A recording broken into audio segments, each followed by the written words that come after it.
साथियों नमस्कार, मैं हूं संतोष। आज है 14 तारीख यानी 14 अगस्त 2025 और आज के दिन जो है recruitment notice for the post of trained graduate teachers यानी कि टीजीटीज़ का जो नोटिफिकेशन आया है चंडीगढ़ की तरफ से, उसको समझेंगे और उससे संबंधित जो मेन बातें हैं उनका डिस्कशन हम करेंगे। तो सबसे पहले हम बात करें कि इसकी जो ओपनिंग डेट क्या है, मतलब फॉर्म कब से भरे जा रहे हैं। तो आज से फॉर्म भरने शुरू हो गए हैं और ये फॉर्म आपके चलेंगे 5 सितंबर 2025 तक शाम के 5 बजे तक। अगर हम बात करें कि जो फ़ी है उसको डिपॉजिट करने की आखिरी डेट क्या है, तो वो है 8 सितंबर 2025 शाम के 2 बजे पीएम तक। अगर हम बात करें इसकी जो पोस्ट डिटेल है यानी कितनी पोस्ट किस सब्जेक्ट की हैं, तो आपके सामने मैंने यहाँ पर हाईलाइट किया हुआ है। तो इंग्लिश की बात करें तो टोटल यहाँ पर पोस्ट कितनी है, 10 हैं। एसएसटी की बात करें तो यहाँ पर 30 पोस्ट हैं। हिंदी की बात करें तो यहाँ पर 4 पोस्ट हैं। मैथमेटिक्स की बात करें तो 15 पोस्ट हैं। पंजाबी की बात अगर हम करते हैं तो यहाँ पर 9 पोस्ट हैं। और यहाँ पर साइंस की बात करें, मेडिकल साइंस की बात करें तो यहाँ पर 8 पोस्ट हैं। और उसके बाद साइंस में नॉन मेडिकल साइंस के लिए जो पोस्ट हैं वो 28 हैं। और टोटल जो पोस्ट हैं वो आप देख सकते हैं 104 यानी कि 108 पोस्ट है। आगे बढ़ें और जो मेन जानकारी है वो क्या क्या है ये समझते हैं। तो आगे यहाँ पर जो हमें समझना है वो ये है कि जो एजुकेशनल क्वालिफ़िकेशन है वो क्या है, जो कि सबसे इम्पोर्टेंट पॉइंट है। तो हम सब्जेक्ट वाइज समझेंगे। तो essential qualification for the post of TGTs. तो पहले हम बात करते हैं इंग्लिश के लिए। तो पहला पॉइंट आपके सामने लिखा हुआ है ग्रेजुएट और its equivalent from recognised university with English as an elective subject. यानी कि जो है आपको किसी यूनिवर्सिटी से इंग्लिश में बैचलर डिग्री आपके पास होनी चाहिए और इंग्लिश उसमें क्या होना चाहिए, इलेक्टिव सब्जेक्ट होना चाहिए, मतलब मेन सब्जेक्ट होना चाहिए। और उसमें जो परसेंटेज है वो कम से कम कितनी होनी चाहिए, 50% होनी चाहिए। पहला पॉइंट। दूसरा पॉइंट आपके सामने है बैचलर ऑफ एजुकेशन यानी कि बीएड, और इसमें भी कम से कम आपके 50% मार्क्स होने चाहिए। और यहाँ पर टीचिंग जो सब्जेक्ट हो, जो पेडागोजी सब्जेक्ट हो, वो क्या होना चाहिए, वो इंग्लिश होना चाहिए। तीसरा इम्पोर्टेंट पॉइंट ये है कि आपका जो है सेंट्रल टीचर्स एलिजिबिलिटी टेस्ट यानी कि सीटेट पेपर 2 पास आउट होना चाहिए। तो जिस तरह से इंग्लिश के लिए जो क्वालिफ़िकेशन है उसी तरह से पंजाबी के लिए क्वालिफ़िकेशन है। देन मैथमेटिक्स की हम बात करते हैं कि what is the qualification for mathematics. तो मैथमेटिक्स के बारे में जो क्वालिफ़िकेशन है वो वही है, ग्रेजुएट होना चाहिए आपको कम से कम 50% मार्क्स के साथ में। और मैथमेटिक्स जो होना चाहिए वो क्या होना चाहिए, इलेक्टिव सब्जेक्ट होना चाहिए, मतलब मेन सब्जेक्ट होना चाहिए। उसके बाद आपके पास बीएड होनी चाहिए और बीएड में भी कम से कम आपके 50% मार्क्स होने चाहिए। और टीचिंग सब्जेक्ट क्या होना चाहिए, मैथमेटिक्स होना चाहिए, यानी पेडागोजी जो है आपने वो मैथमेटिक्स की पढ़ी हो। उसके बाद आपने सी टेट यानी सेंट्रल टीचर्स एलिजिबिलिटी टेस्ट का पेपर 2 पास आपको करना होगा। इसकी मैथमेटिक्स के लिए एक और चॉइस है, वो ये है कि अगर आपने 4 इयर्स इंटीग्रेटेड बीएससी बीएड करा हुआ है मैथमेटिक्स में, या फिर इसके इक्विवेलेंट कोर्स करा हुआ है कम से कम 50% के साथ में, तब भी आप एलिजिबल होंगे। इसके साथ ही आपको सीटेट पेपर 2 भी चाहिए होगा।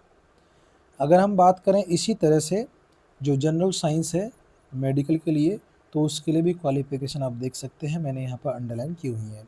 सिमिलरली जो है जनरल साइंस नॉन मेडिकल के लिए भी जो एसेंशियल क्वालिफ़िकेशंस हैं वो आपके सामने दी गई हैं।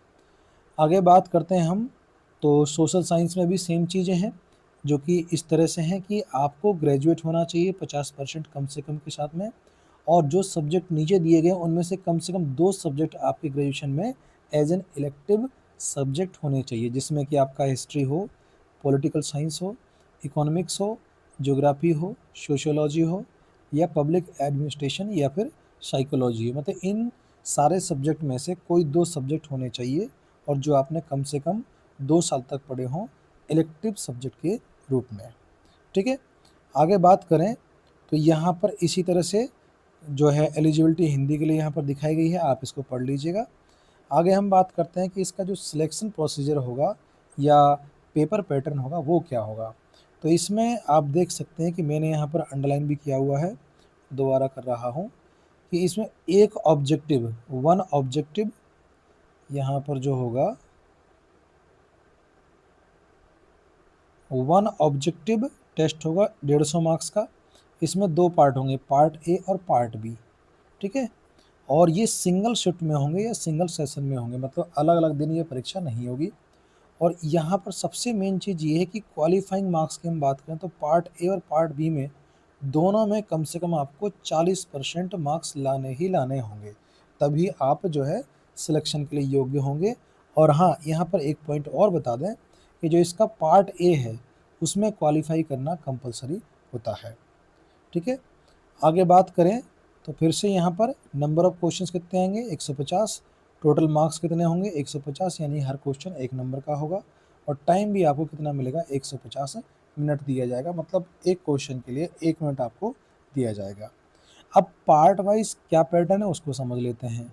तो पार्ट ए की बात करें अगर हमें, तो इसमें 50 क्वेश्चन आएंगे, जिसमें 12 क्वेश्चन जो होंगे वो general awareness and reasoning, arithmetical and numerical ability के होंगे।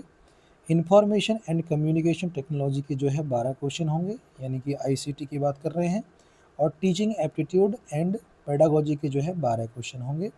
तो इस तरह से आगे बढ़े तो इसमें जो है test of English, test of Hindi and test of Punjabi language, इसके जो है 14 क्वेश्चंस होंगे, ठीक है। इसमें से इंग्लिश के 5 होंगे, हिंदी के 5 होंगे और पंजाबी के भी 4 क्वेश्चन होंगे ही होंगे।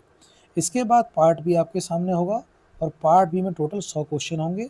और ये जो 100 क्वेश्चन होंगे ये पोस्ट के अकॉर्डिंग होंगे, मतलब अगर आपने मैथमेटिक्स से भरा हुआ है तो मैथमेटिक्स के लिए, साइंस के लिए भरा हुआ तो साइंस के हिसाब से, और इनका जो लेवल होगा वो ग्रेजुएशन लेवल का रहेगा। जैसा कि मैंने आपको पहले ही बताया कि दोनों पार्ट आपको क्वालिफाई करने पड़ेंगे with at least 40% marks. Negative marking की अगर हम बात करते हैं तो इसमें 0.25 की नेगेटिव मार्किंग है, मतलब 1/4 मार्क्स आपके काट लिए जाएंगे, अर्थात 4 क्वेश्चन गलत होने पर 1 क्वेश्चन आपका गलत माना जाएगा, ठीक है।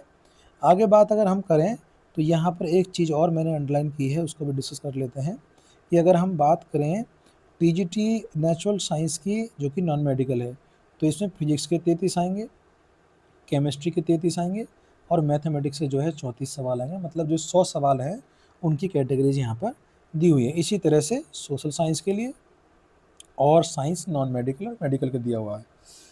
अगर हम बात करें सोशल साइंस के लिए तो पॉलिटिकल साइंस के 25 क्वेश्चन, इकोनॉमिक के 25 क्वेश्चन, हिस्ट्री के 25 क्वेश्चन और ज्योग्राफी के 25 क्वेश्चन आएंगे। पेपर की हम बात करें लैंग्वेज की तो बाइलिंगुअल होगा, मतलब हिंदी और इंग्लिश में क्वेश्चंस आपसे पूछे जाएंगे। आगे हम बात करें तो यहाँ पर एज लिमिट की बात कर लेते हैं।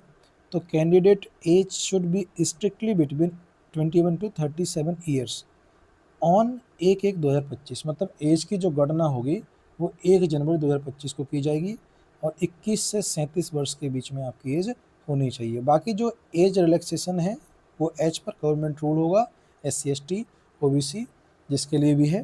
तो इस तरह से हमने जो मेन बातें थी इस ऑफिशियल नोटिफिकेशन की वो हमने डिस्कस कर ली हैं। ये जो ऑफिशियल नोटिफिकेशन है ये आपको नीचे दिए गए लिंक जो हमारा टेलीग्राम चैनल है उस पर आपको मिल जाएगा। तो आई होप कि सारी बातें जो कि TGT चंडीगढ़ 2025 के ऑफिशियल नोटिफिकेशन से संबंधित हैं वो आपको क्लियर हो गई होंगी।